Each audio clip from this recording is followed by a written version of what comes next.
चलो आज हम लोग फिर से आ गए। ठीक है, अब हम लोग बात करेंगे किसके बारे में। अब हम लोग बात करेंगे सल्तनत काल के जो एकदम प्रशासनिक व्यवस्था थी। सल्तनत काल की क्या अर्थव्यवस्था थी, सल्तनत काल में कला और साहित्य कहाँ था, है ना, स्थापत्य कला क्या था, इसके बारे में आज हम लोग डिस्कस करेंगे। तो पहले हम लोग जाते हैं प्रशासनिक व्यवस्था पे, क्योंकि सबसे इम्पोर्टेंट यही है ना, प्रशासनिक व्यवस्था मेंटेन होनी चाहिए। और प्रशासनिक व्यवस्था की तैयारी करने वाले प्रशासनिक व्यवस्था के बारे में जरूर पढ़ें। लेकिन देखो, पहला जो है खलीफा से संबंध, पहला टॉपिक जो है खलीफा से संबंधित। सल्तनत काल में प्रशासनिक प्रणाली के तहत सबसे महत्वपूर्ण संबंध सुल्तान में खलीफा का था। किसका? सुल्तान का और खलीफा का आपस में। ठीक है, वास्तव में हलाकू ने अंतिम बब्बासी खलीफा का वास्तव में हलाकू ने अंतिम बब्बासी खलीफा का 1258 में ही वध कर दिया था, किंतु सैद्धांतिक रूप से इस्लामिक मान्यता को जीवित बनाए रखने के लिए सल्तनत शासकों ने उनसे संबंध बनाए रखे। ठीक है, लेकिन मतलब बोल रहा है कि हालांकि देखो ये क्या नाम है, खलीफा को तो मार दिया गया था ना, 1258 में वध कर दिया था उनका, किंतु अब देखो सैद्धांतिक रूप से क्या होता है ना कि वहाँ पे खलीफा होता है, खलीफा से ही वो लोग इजाज़त लेता है, फिर जो है सुल्तान बनता है। ठीक है, तो अब जो है मान्यता तो उनसे लेनी थी, क्योंकि इस्लामिक मान्यता को जीवित बनाए रखने के लिए सल्तनत शासकों ने उनसे संबंध बनाए रखा ना, सल्तनत शासकों ने उनसे संबंध बनाए रखे और उनके सिक्कों पर खलीफा के प्रतिनिधि नासिर ए अमीर उल मोमिनीन का अंकन करवाया।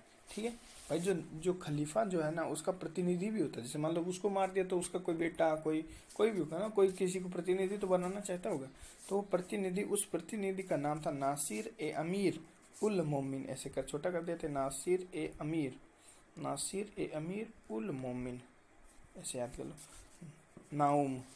ठीक है, उसका अंकन करवाया इन्होंने। इल्तुतमिश पहला सुल्तान था जिसने खलीफा से मान्यता प्राप्त की, किंतु उसी समय खलीफा ने बंगाल के विद्रोही गयासुद्दीन ऐबाज को भी मान्यता दे दी। इसको दो को मान्यता दी। देखो, एक तो मेनली देखो इल्तुतमिश पहला सुल्तान था, ऐसे पहला सुल्तान था जिसने खलीफा से मान्यता प्राप्त की। ठीक है, अब देखो खलीफा, अब ये गयासुद्दीन ऐबोज तो नहीं आएगा एग्जाम में, ठीक है, बट हाँ ये पहला सुल्तान था दिल्ली का जिसने क्या है ना कि खलीफा से मान्यता प्राप्त की। ठीक है, गयासुद्दीन ऐबाज का तो कहीं नाम नहीं है। ठीक है, ऐसे याद रखो, खलीफा जैसे मान लो कि उसको दे रहा था क्या नाम है सुल्तान की, तो भी एक बाज गुजर गई, एक बाज गया वहां से तो उसको भी मिल गए, एक बाज गया तो गयासुद्दीन। ठीक है, उसको भी मान्यता दे दी। इल्तुतमिश ने उस पर आक्रमण करने में कोई संकोच नहीं किया। इल्तुतमिश बोला कि अब तुम सुल्तान हो, हम भी सुल्तान है, दो शेर एक जंगल में नहीं रह सकते, आओ युद्ध करते।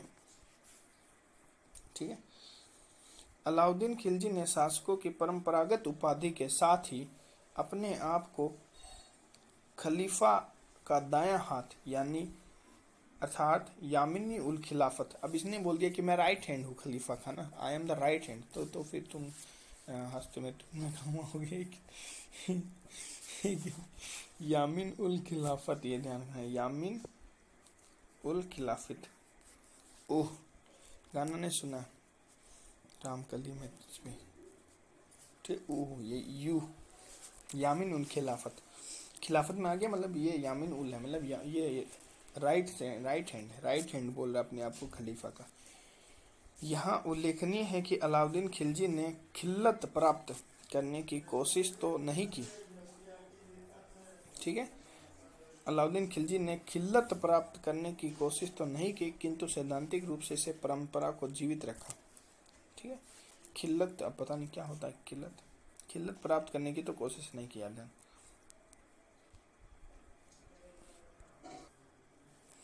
अब देखो, एक मुबारक खिलजी था, उसने बोलो मुबारक किस चीज़ के लिए बोला मुबारक खिलजी बोलो तो मुबारक बोलो, उसने सबको बोला मुबारक बोलो, बोले क्यों, बोले देखो तो बोलो, देखो बोले सब बोले मुबारक, बोले देखो मुबारक इसलिए क्योंकि उसने स्वयं को ही खलीफा कहकर सिद्धांत व व्यवहार दोनों में इस परंपरा का उल्लंघन कर दिया। बोला कि मैं खुद ही खलीफा हूँ, मुबारक बोलो कि मैं खुद ही खलीफा हूँ। बोले मुबारक हो, आप खलीफा बन गए। बोले हाँ बिल्कुल एकदम नाम ही मेरा मुबारक है तो क्या मुबारक नहीं मिलेगा मेरे को। बोले हाँ बिल्कुल आपको तो मिलना चाहिए, खलीफा बन गया आप खुद ही, परंपरा तोड़ दी। बोला हाँ लेवल है भाई का, खिलजी है, तोड़ो फिर, ऐसे करा आपने। लेकिन कि भाई ये कोई मतलब होता है अपने से अपने को खलीफा, मतलब हम अपने को प्रधानमंत्री घोषित कर दें इस तरह, तो क्या है कि नहीं? या फिर हेड, सब दुनिया का हेड घोषित कर दे, ऐसे थोड़ी होता है। प्रारंभ में मोहम्मद बिन तुगलक ने खलीफा की स्वीकृति को महत्वपूर्ण नहीं माना था।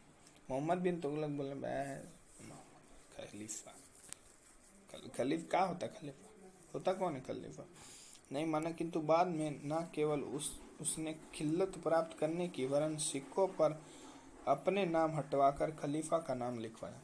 फिर लास्ट में उसको पता चला कि हाँ ऐसा ऐसा होना चाहिए, ठीक है, लिखवाना चाहिए मतलब, तो उसने फिर अपना नाम हटवाया। बोले मन तो नहीं कर रहा बट क्या करें, हटवा देते हैं, और ठीक है, बढ़िया है, चलो ठीक है, जो भी है। फिरोज शाह तुगलक ने 2 बार खिल्लत प्राप्त की और अपने को खलीफा का नायब घोषित किया। ठीक है, उसने बोला कि मैं खलीफा का नायब हूँ। ये किसने कहा? फिरोज शाह तुगलक ने। ठीक है, जो जस्ट मोहम्मद बिन तुगलक के बाद में आया था ना, पहले गयासुद्दीन तुगलक था, फिर मोहम्मद बिन तुगलक आया, फिर ये तुम्हारा फिरोज शाह तुगलक आया। तो मोहम्मद बिन तुगलक तो पहले मानता नहीं था इस चीज़ को ना, पहले वो बोलता भाई क्या है। तो बाद में जब उसको पता चला तो बोले खिल्लत उसने प्राप्त की, और खिल्लत मतलब कि खलीफा से जो आज्ञा प्राप्त करे ना, उसी को खिल्लत बोलते हैं। ठीक है, खिल्लत से उनकी ज़िंदगी में किल्लत नहीं आएगी। ठीक है, उलेमा से संबंध देखो। अब उलेमा से संबंध की बात करते हैं। प्रशासनिक व्यवस्था में शरीयत का पालन हो सके, शरीयत कानून का परिपालन हो सके, इसलिए मुस्लिम साम्राज्यों में उलेमाओं की उपस्थिति सैद्धांतिक तौर पर उपस्थित रही। ठीक है, शरीयत जो कानून है उसका पालन करवाने के लिए किसी लोग का तो जानना चाहिए, तो इसलिए मुस्लिम साम्राज्य में उलेमाओं की उपस्थिति सैद्धांतिक तौर पर उपस्थित रही। किंतु सल्तनत काल में ही अलाउद्दीन खिलजी व मोहम्मद बिन तुगलक जैसे शासकों ने उनके हस्तक्षेप पर अंकुश लगा दिया। खिलजी बहुत पहला इन लोगों को बहुत पटक पटक के मारा, बोले साले ये बहुत ज़्यादा नौटंकी कर रहे, मारो साले, है कि नहीं। और मोहम्मद बिन तुगलक, इसको तो पहले मानी नहीं था ना, उलेमा खलीफा इन सबसे कोई संबंध नहीं था, ये लोग पेलना चाह रहा था बस ऐसे। एकता व्यवस्था, एकता मतलब क्या होता है देखो, वो नहीं एकता राजा एकती रानी, वो वाला नहीं, एकता नहीं, एकता है ये। ठीक है, एकता, एकता का पूर्व नहीं। एकता का शाब्दिक अर्थ है हस्तांतरित लगान अधिन्यास। ठीक है, मतलब हस्तांतरित लगन अधिन्यास। जब इसका क्या मतलब होता है, इसके आगे पढ़ेंगे। हस्तांतरित लगान अधिन्यास, हल्ला, हल्ला मत करो, है ना। एकता कपूर के सीरियल में क्या होता है, हल्ला ही होता है ना। तो लगान वाला ध्यान रखना, लगान वाला कुछ कुछ रिलेटेड, हस्तांतरित लगान है मतलब किसी को ट्रांसफर करने वाला लगान है। ठीक है, एकता का सर्वप्रथम परिभाषा जो है निजामुल मुल्क तुस्सी द्वारा रचित सियासतनामा में दी गई है। अब एकता क्या होता है ना, इसका जो है सियासत, सियासी रंग मत चढ़ाओ, तो ये सियासतनामा इन्होंने लिखा था, इसी पे जो है इसी में मिलेगा तुमको। एकता क्या है? एकता एक ऐसा भू क्षेत्र होता है, देख लिख दिया, भू क्षेत्र होता है जो सैनिक व असैनिक अधिकारियों को उस क्षेत्र में प्रशासनिक संचालन के लिए दिया जाता है। वाह, सैनिक व असैनिक अधिकारियों को, मुख्यतः सैनिक को। देखो ऐसा नहीं है कि सिर्फ सैनिक हो, या कहीं लिख देगा कि सिर्फ सैनिक, तो नहीं, एकता, एकता नाम एकता पर है, दोनों सैनिक और असैनिक, ठीक है, को उस क्षेत्र के प्रशासनिक संचालन के लिए दिया जाता था। ठीक है, तत्कालीन परिस्थितियों में विद्रोह की प्रवृत्ति को रोकने, ठीक है, प्रवृत्ति को रोकने, सल्तनत के बड़े क्षेत्र में प्रशासनिक संचालन व राजस्व प्राप्त करने का यह एक अनोखा प्रयोग था, जो भारत के लिए तो नया था किंतु मध्य एशिया में यह प्रचलित हो चुका था। ठीक है, किसी भी अवस्था में इख्तियार उस भूखंड के स्वामी नहीं हो सकते, तो ये ध्यान रखना। ठीक है, इसके आगे वाला जो है नाम हम लोग आगे कंटिन्यू करते हैं, देखते हैं एक बार।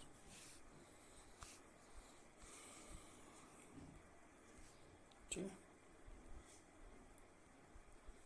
इसको क्लियर कर देते हैं। मेरी राम, हाँ, किसी भी अवस्था में इख्तियार जो है उस भूखंड के स्वामी नहीं हो सकते थे, वे तो केवल पैदावार की लगान के उपभोग के स्वामी हो सकते हैं। जो पैदावार हो रही है उसके जो लगान मिल रही है ना, वही उसी के स्वामी हो सकते हैं, जमीन उनके बाप की नहीं है। सियासतनामा के अनुसार इख्तियार को किसी भी क्षेत्र में 3 वर्ष से अधिक नहीं रहना चाहिए। इख्तियार को किसी भी क्षेत्र में 1 वर्ष से ज़्यादा, 3 वर्ष से ज़्यादा नहीं रहना चाहिए। इख्ता नाम इख्ताई करता, एकते में 3 ही बोलो, 3 तक रहो, उसके बाद नहीं, उसके बाद फुटो बोलता। उस क्षेत्र के प्रशासनिक व सैनिक खर्च के बाद बचे राजस्व को केंद्रीय राजकोष में जमा कराना होता था। इसके अतिरिक्त राजस्व को फवाजिल मतलब पैसे का फवारा आ रहा है, एक्स्ट्रा फवारा आ रहा है तो फवाजिल, ठीक है, अधिशेष उसको कहा जाता था नॉर्मली, ठीक है। बड़े इक्तेदारों को मुक्ता, वली व मलिक कहा जाता था। अच्छा, जो है मलिक जिसको सरनेम लगाते हैं ना, अभी मलिक, तो इक्ता, वली, मुक्ता जो है ये बड़े जो इक्तेदार होते थे उनको बोलते थे, ठीक है। ये प्रचलन एवं परिवर्तन हम लोग नेक्स्ट वीडियो में देखेंगे।